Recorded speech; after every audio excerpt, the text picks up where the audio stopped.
통일부를 지휘하는 이승영 기자 나와 있습니다. 안녕하십니까? 네, 안녕하세요. 요즘 권영세 통일부 장관이 집권 여당의 그 당대표 주자로 자주 언론에 오르내리는데요. 어떻게 봐야 할까요? 예, 통일 문제를 다루거나 남북 관계를 다루는 보도가 아니라 정치면을 통해서 그 권영세 장관이 많이 그 오르락내리락하고 있습니다. 네. 이 본인은 아직 당권 도전 의사를 공개적으로 밝힌 바는 없지만 그 대통령의 신뢰가 두터운 실세로 알려져 있죠. 네. 통일부 장관으로 지명된 지난 4월에도 그 원래 당으로 돌아가려고 했다는 고사의 뜻을 언뜻 비친 적이 있었습니다. 그리고 2달 전에도 한 라디오 인터뷰에서 그 기본적으로 내가 정치인인데 왜 생각이 없겠느냐 뭐 이런 발언을 하면서 이 권 장관의 당권 도전 의사가 허무맹랑한 이야기는 아니라는 평가가 많습니다. 통일부 장관직을 버리고 집권 여당의 당 대표가 되고자 한다. 어떻게 구체적인 조짐 같은 것은 있습니까? 예, 말씀드린 대로 본인이 직접 그런 의사를 밝힌 적은 없습니다. 그렇지만 장관직을 수행하면서도 그 정치적 행보는 계속 하고 있습니다. 이 서울에서 4선을 한 중진 의원이지 않습니까? 네. 그 지난 주말 15일이었죠. 통일부가 부산에서 그 2022 부산에서 통하나봄 이런 통일문화 행사를 연 적이 있습니다. 권 장관은 개막식 참석에 앞서서 이 조계종 종정을 지낸 진제 큰 스님을 예방을 하기도 했고요. 행사가 끝난 후에는 지역구인 용산구 에서 열린 지구촌 축제 개막식에도 참석했습니다. 이 부산 행사 참석 후에 곧바로 서울로 올라온 건데요. 이 장관 업무만 하고 있는 건 아닙니다. 지금과 같이 남북관계가 악화되기만 하는 이 상황에서 통일부 장관이 성과도 없이 집권 여당 당대표로 나선다는 건 좀 부담스럽지 않을까요? 네, 그렇죠. 역시 그 문제가 그 앞으로 권 장관의 행보에도 적지 않은 부담이 될 것으로 보입니다. 아시는 대로 지금 남북관계는 악화 일로에 있고 군사적 위기로 치닫고 있는 상황입니다. 평화적인 상황 관리가 절실한데요. 이 통일부 장관으로서 근본적 해결까지는 아니더라도 관계 정상화를 위한 조그마한 계기라도 만들어야 될 필요는 누구보다 본인이 더 간절할 것으로 생각됩니다. 네. 장관도 뭐 틈틈이 이산가족 문제나 인도협력 문제 등을 제의하면서 북의 호응을 촉구하고 있긴 합니다만은 네. 이 정책 자체가 처음부터 북 비핵화를 전제로 한 것이어서 이 모순을 해결하기는 쉽지 않아 보입니다. 뭐 그런데 아무튼 통일부 안팎의 평가가 그렇게 또 야박한 것만은 또 아닙니다. 내부의 평가이긴 하지만 뭐 직제 개편 과정이나 인사에서 외풍을 잘 막아주고 있기 때문에 실세 장관이라는 호평도 일부 있습니다. 네. 북한 소식으로 넘어가 보겠습니다. 네. 지난 14일에 이어 18일, 19일 연일 남북이 포사격을 하고 전투기 대치 상황까지 가고 있습니다. 먼저 그 내용부터 설명해 주시죠. 예, 북한이 전술핵운용부대 군사훈련을 한 게 지난 9월 25일부터 10월 9일까지였습니다. 네. 그리고 12일에는 장거리 전략 순항 미사일 시험 발사도 있었죠. 그걸로 끝나질 않았습니다. 14일, 18일, 19일 3일에 걸쳐서 동해와 서해 해상 완충구역 여기에 포사격을 가했습니다. 그리고는 그 군 총참모부 대변인 입장 발표를 통해서 이렇게 말했습니다. 군사분계선 일대에서 북을 자극하는 적들의 도발이 있었다. 이 적들은 남쪽을 말하는 거죠. 이 도발에 대응하기 위한 군사적 대응 조치, 위협 경고 사격이 있었다. 이런 입장 발표를 한 겁니다.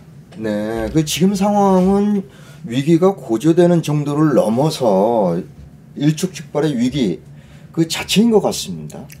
예, 북한 군 총참모부 대변인이 중요한 언급을 했습니다. 지난 15일이었습니다.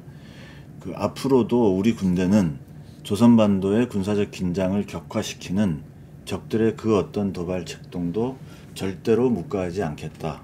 그리고 철저하고도 압도적인 군사적 대응 조치를 취해 나갈 것이다. 이렇게 말을 했는데요. 이 절대로 묵과하지 않겠다. 그리고 철저히 압도적인 군사적 대응 조치를 취하겠다. 이런 대목이 예사롭지 않습니다. 네. 여기 대해서 그 다음날 우리 그 이종섭 국방부 장관이 합참 전투 통제실을 방문한 자리에서 또 이렇게 이야기를 했습니다. 북한의 직접적 도발이 발생할 경우 추후에 망설임 없이 자위권 차원의 단호한 초기 대응을 시행하는 현장 작전 종결 태세를 갖출 것, 이렇게 강조했다고 합니다. 네. 이 북한은 자신들의 이 군사적 대응 조치가 남쪽에서 현재 진행하고 있는 호국 22 훈련을 겨냥한 것이라고 말하고 있는데요. 네. 이 호국 훈련은 합참이 주관하는 육해공 합동 야전 훈련입니다. 17일부터 시작했고 오는 28일까지 실시됩니다. 네. 이런 점에서 북한의 포사격이 이대로 끝날 것 같지는 않습니다. 앞으로 훈련 기간이 많이 남아 있고요. 이미 공언한 대로 절대로 묵과하지 않고 철저히 압도적인 군사적 대응 조치를 계속 취할 것이라고 이야기를 했기 때문입니다. 여기에 우리 군이 이종섭 장관의 지시대로 현장의 판단에 따라서 단호한 초기 대응을 실제로 시행한다면 예상치 못한 우발적 충돌 가능성이 없지 않죠. 많이 네. 우려가 큰 상황입니다. 더군다나 한미공군이 또 다른 훈련을 예고하고 있습니다. 10월 31일부터 11월 4일까지 군용기 250여 대를 동원한 연합공중훈련을 예고하고 있는 상태이기 때문에 어느 때보다 안정적인 상황 관리가 필요하다고 생각됩니다. 김정은 위원장이 당 간부 양성학교에서 기념 강의를 했다는 소식이 있었습니다. 예, 지난 17일이었습니다. 북한의 조선노동당 간부 양성을 위한 교육기관인데요. 당 중앙간부학교라고 합니다. 여기서 기념 강의를 했는데요. 이날은 북한이 조선노동당의 역사적 뿌리라고 평가하는 타도제국주의 동맹, 트드 동맹, 예, 트드라고 합니다. 이 결성 96주년을 맞아서 이루어진 강의입니다. 네. 이 기념 강의 제목은 새시대 우리 당 건설 방향과 당 중앙간부학교의 임무에 대하여 이고요. 집권 10년간 당 활동에 대한 평가, 그리고 앞으로 당 활동의 방향, 이런 것들이 제시됐습니다. 그 강의에서 어떤 내용을 주목해 봐야 될까요? 예, 김 위원장은 강의에서 지난 10년간 당의 유일 사상 체계가 확립됐고 당의 영도적 기능이 높아졌다, 이렇게 평가를 했습니다. 네. 또 새로운 당 건설 방향으로는 5가지를 제시했습니다. 정치 건설, 조직 건설, 사상 건설, 규율 건설, 작품 건설, 이 5가지였고요. 요약하면 이렇습니다. 우리 당을, 조선노동당을 사상과 영도의 유일성이 확고한 혁명적 당으로 계속 강화 발전시킬 수 있는 만년기틀을 마련했다.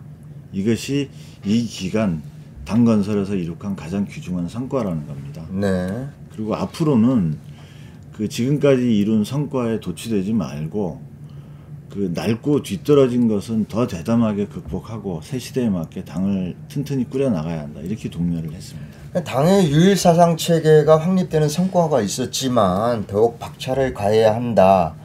이런 내용 같네요. 예. 이게 어떤 점에서 중요한지 설명이 조금 더 필요할 것 같습니다. 예, 북한은 지난해 2021년 1월 8차 당대회를 열어서 당 규약을 개정했습니다. 주요한 내용이 당 중앙의 유일 영도 체계를 강화한다, 이런 내용이었습니다. 네. 올해 들어서는 김정은 위원장이 집권 10년을 맞이하는 해입니다. 지난 4월 10일 날 김정은 총비서 추대 열돌 경축 중앙보고대회라는 걸 열었는데요. 여기서 김정은 총비서의 사상으로 당과 혁명 대우를 일색화해야 된다, 이런 점을 특별히 강조했습니다. 네. 이후에도 우리 정전협정일 7월 27일이요.